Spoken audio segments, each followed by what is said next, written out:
सबसे पहली बात ब्रह्मचारी को ये है कि किसी भी तरह से शास्त्र आज्ञा का उल्लंघन ना होने पाए किसी भी क्षेत्र पे।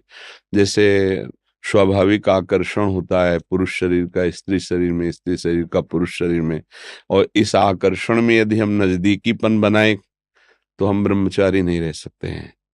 जैसे किसी किसी के अन्य भी आकर्षण है, तो हमको अपनी मनोवृत्ति को देखना चाहिए कि काम संबंधी आकर्षण किधर है और उस दिशा से बचना चाहिए। क्योंकि ब्रह्मचर्य एक ऐसी अमोघ वस्तु है कि जो चिंतन मात्र से भी नष्ट हो सकती है। क्रिया प्रक्रिया संग ये तो आगे की बात हो गई। जैसे हम गाढ़ काम चिंतन में हो गए, हमारे अंदर एक मनोवाह नाड़ी है, वो नाड़ी मथानी समझिए। जैसे दूध को जमा कर दही किया गया और दही का जब मंथन किया गया तो उससे मक्खन घी निकलता है। ऐसे पूरे शरीर में, इस पांच भौतिक देह में कहीं भी देख लो, जैसे पित्त की थैली है और ऐसे ऐसे कहीं वीर्य की थैली नहीं है। ब्रह्मचर्य जो वीर्य है उसकी कहीं थैली नहीं है। वो पूरे रक्त को वो मनोवाह नाड़ी मथानी की तरह चिंतन से, जब आपका कामोत्तेजित चिंतन हुआ तो मंथन कर देगी। अब मंथन कर दिया तो फिर लघु शंका में, स्वप्न दोष में किसी न किसी तरह वो निकल जाएगा। अखंड ब्रह्मचारी जी के लिए चिंतन भी रोकना है, क्योंकि ध्यायतो विषयान, जहां हम विषयों का ध्यान किया तो संगस्तेषु उपजायते, उसमें आसक्ति पैदा होगी, फिर क्रियाएं आगे होने लगेंगी। तो हमारा जिधर काम आकर्षण है उनके संग से, उनके संभाषण से बचे। पहला, सबसे पहला कर्तव्य, जीवन में ब्रह्मचारी को कभी भी सानिध्य प्रगट में या एकांत में काम संबंधी चेष्टाओं का नहीं करना चाहिए। बिल्कुल किसी भी बहाने से संभाषण, किसी भी बहाने से स्पर्श, किसी भी बहाने से चित्र आदि देखना, वो आजकल मोबाइल भी होते हैं तो मोबाइल आदि में, क्योंकि कामोत्तेजना जब चढ़ती तो वही विषय हमें अच्छा लगता है, तो उस विषय का किसी भी तरह से हम पोषण ना होने दें।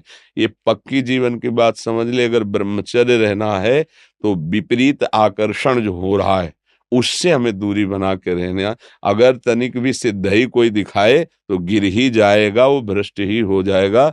और जब ब्रह्मचर्य रहा जाता है तो उसको सुविधा माया देती है ब्रह्मचर्य नष्ट करने की, ये बैठालना चाहिए। जैसे आप नियम लिए कि मैं आजीवन ब्रह्मचारी रहूंगा, तो आपको पक्की सुविधा एक समय आएगी कि आप आराम से भोग भोग लीजिए, कोई निगेटिव नहीं, कोई नकारात्मक सोच भी नहीं आएगी। आप उसको स्वीकार करें, क्योंकि आपके व्रत को भंग करने के लिए माया ऐसी सुविधा देगी। आपको ऐसी सेवा मिलेगी या आपकी ऐसी सेवा होगी, कई तरह के विधान पेश किए जाते हैं विपरीतता अंदर पैदा करके भ्रष्ट करने के। तो साधक जीवन भर इस बात से सावधान रहे यदि नैष्ठिक ब्रह्मचर्य।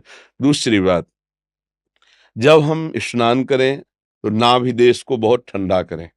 ठंडे जल से नाभि देश में यहाँ से जल को कई बार ऐसे डालें। यह, और कभी भी किसी भी तरह से हम उन इंद्रियों को किसी भी तरह से ना छेड़ें जिनसे हमारा ब्रह्मचर्य नष्ट होता है। वो पवित्रता के लिए स्नान शौच आदि के अलावा हम उन इंद्रियों का स्पर्श भी ना करें, उन इंद्रियों को किसी तरह उत्तेजित ना करें, ये पक्का ध्यान रखें। तीसरी बात, भोजन इतना पाएं जो सुपाच्य हो और शौच पूरी साफ हो जाए। अगर कब्ज रहेगा तो फिर हमारा ब्रह्मचर्य नष्ट होने की संभावना रहती है। जिसके बहुत कब्जियत बनी रहती है, तो ब्रह्मचर्य क्या है, घी समझो। वो उसको उचित आहार विहार से संयम में किया जाता है। और ब्रह्मचर्य को पुष्ट रखने के लिए कम से कम 48 मिनट बिना हिले डुले पद्मासन और सिद्धासन का अभ्यास करना चाहिए, मेरुदंड सीधी करके। पद्मासन लगाना जानते हो? सिद्धासन लगाना जानते हो? सिद्धासन, अभी तो ऐसे नहीं बताया जा सकता ना, क्योंकि वो क्रिया है उसमें। गुदा द्वार और मूत्रेंदी द्वार के बीच की जगह में बाएं पैर की एड़ी होनी चाहिए, और मूत्रेंद्री के ऊपर दाहिने पैर की एड़ी ऐसे आती है, तब वो ऐसे सिद्धासन ऐसे होता है।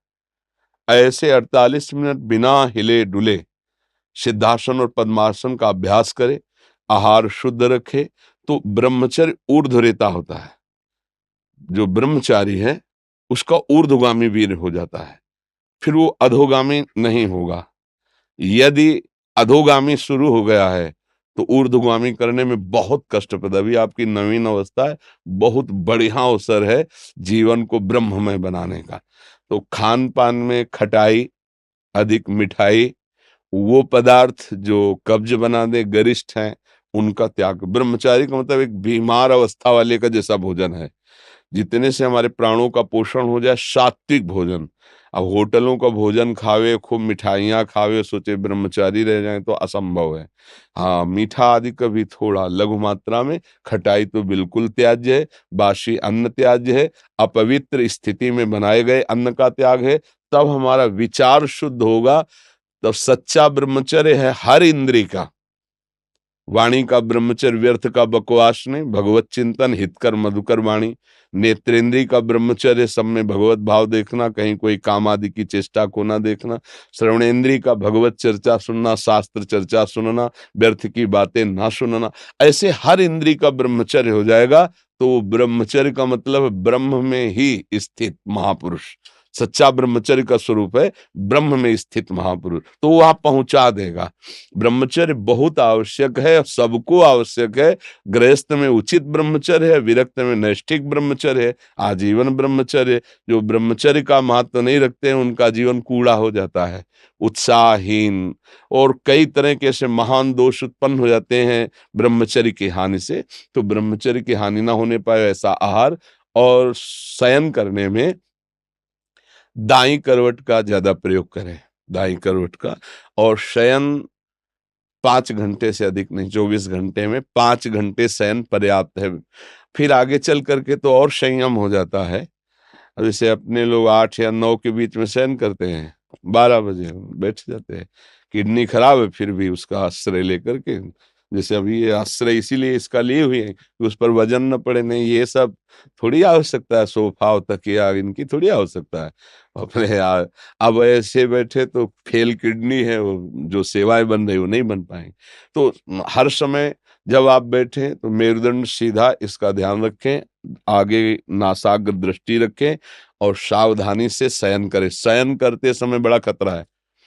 शयन के समय हमारी इंद्रियां और मन बहुत चंचल होता है। उस समय अगर ब्रह्मचारी भगवत चिंतन करते हुए, उसको नींद से मतलब नहीं है, तन्मयता धारण करते हुए नींद में चला गया तो बच जाएगा। अगर कहीं उस समय वो छूट दे दी और पास में मोबाइल है, तो कभी ब्रह्मचर्य नहीं रह सकता। मोबाइल आप रखते हैं? रखना तो होता है। सत्संग ये सब सुनते हैं।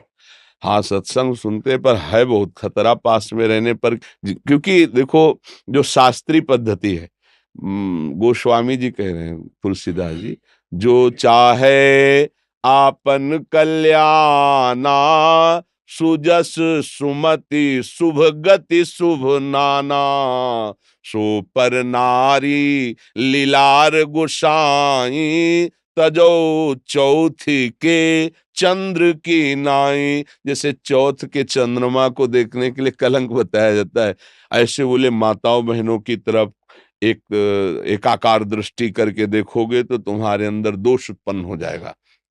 महापुरुषों ने जो कहा है कि अगर शुभ गति चाहिए, शुभ कल्याण चाहिए, तो इनके चरणों की तरफ देखो। भाव तुम्हारा शुद्ध रहेगा, बात करनी तो ऐसे बात कर लो। ऐसे बात करोगे तो हिम्मत नहीं है, कहीं ना कहीं मन हमारा फिसला सकता है, कहीं ना कहीं हमारे अंदर दोष दर्शन आ सकता है। तो इन सब विशेष बातों को तो ध्यान में रखना। और सबसे खास बात है कि हर समय नाम जप करना है। अगर नाम जप से चूक गए तो सब मिटिया मिट हो जाएगा, और नाम जप हो रहा है तो सब समझ जाएगा, पक्का समझना। क्योंकि भगवत चिंतन हो रहा है ना, नाम जप चल रहा है ना, वो सब संभाल लेगा, सब इंद्रियों को अंतर्मुख कर लेगा, सब समझ ले। भजन नहीं है तो फिर अध्यात्म को धारण करना कठिन है। वैसे अब क्या बताएं, ऐसा समय कि मोबाइल एक आवश्यक सामग्री सी बन गई है। आज तक नहीं मोबाइल है, चलाना भी नहीं आता, जीवन में नहीं। जीवन में क्या, अभी तो 30-35 से तो चला है, 25-30 वर्ष से चला होगा मोबाइल।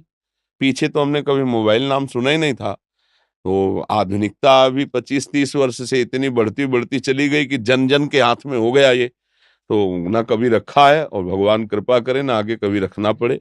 कोई पर्सनल इसका प्रयोग नहीं है, जो प्रयोग समाज का है वो दो चार लोग अपने रखते हैं, अपने करते हैं। हमें लगता है ब्रह्मचारी अगर सत्संग सुनने के लिए वो चिप वाला प्रयोग करे और सत्संग केवल, वैसे यंत्र आते हैं ना कि जैसे चिप लगा दो सत्संग सुनते रहो, मेमोरी कार्ड। हाँ ऐसा कुछ, मतलब इसको सर्च करके हम सत्संग सुने तो कभी ऐसी बुद्धि हो जाएगी कि सर्च करके हम गलत भी देख सकते हैं। और एक बार अगर उतर गए, फिसल गए, फिर वो मतलब चढ़ पाना बहुत कठिन होता है। जैसे बालू का बांध होता है, एक बार टूट जाए फिर उसे बांधना बहुत कठिन हो जाता है। तो हमारी प्रार्थना है कि अगर आप मोबाइल रहित जीवन व्यतीत कर सके तो अच्छी बात है। वास्तविक जब हम प्राणों को समर्पित करके निकले तो मोबाइल क्या चीज है। अगर सत्संग आपको सुनना है तो आप किसी भी भाई से मिलते तो है ही, मिल समाज है तो वो यूट्यूब से आपके सत्संग को भर देगा, आप उसको सुन लिया, फिर आप नवीन भरवा लीजिए। यंत्र रखिए, पर मन को संभालने के लिए अगर ये कहीं भूल से ऐसा कुछ हो गया तो फिर बहुत ही, तो हमें लगता है साधक को तो सावधान रहना चाहिए। दिन भर तो शांति हो, जब शाम के शयन करने जाए और मोबाइल पास है तो मुझे लगता है खतरा पास रखा हुआ है साधक के पास। इसीलिए किसी साधक के पास नहीं मिलेगा, जिनको सेवाएं हैं उनके पास है, और उनको भी चाहे वो बूढ़ा हो चाहे बड़ा हो, कभी भी किसी भी क्षण चेक किया जा सकता है। हमारे यहाँ का सिद्धांत है, तो सबकी जांच है। इसके ऐसा नहीं कि तुम मनमानी जो कुछ चाहो सो कर सको, और भगवान की कृपा से उन्हीं को दिया गया है जिनकी कसौटी में कस करके जो पास हैं। तो मुझे लगता है बच्चा, अभी तुम नवीन बच्चे हो, मोबाइल का संग त्यागो, फिर आगे बढ़ो तो बहुत अच्छे महात्मा बन जाओगे, क्योंकि अभी नवीन अवस्था है ना। हाँ, जगत का कल्याण करने वाले बन जाओगे। सतरति सतरति सा लोकांत आरे, बहुत आनंद आएगा, बहुत आनंद। थोड़ा 10-20 वर्ष ब्रह्मचर्य रहो, फिर आप देखो कैसा आनंद आता है। कोई भी सर्दी गर्मी बरसात मान अपमान दुख सुख छू नहीं पाता। हर कष्ट को सहने की सामर्थ्य ब्रह्मचारी के अंदर होती है। तो इसलिए नाम जप करो, और